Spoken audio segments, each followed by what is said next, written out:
Бүгін бізде российский бұйырса, бұл клиент суытпай қалды, мотор істеп тұр деп сүткен. Келсек, олай емес.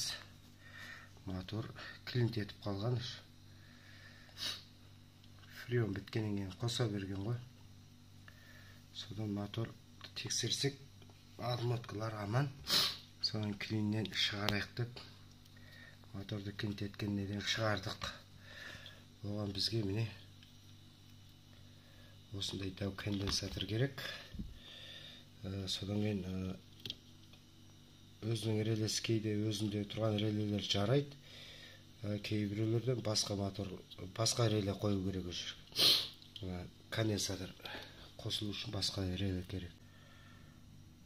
Қосып көреміз міне.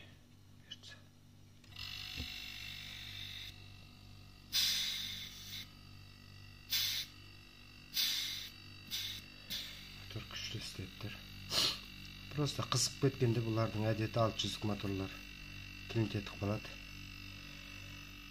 Бірақ жанып кетпейді. Содан орнына конденсатор қоя салдық. Негізі дұрыс. Моторға жақсы көмектесіп тұрады. Бұл бұйыртса енді фреонын қаштаймыз.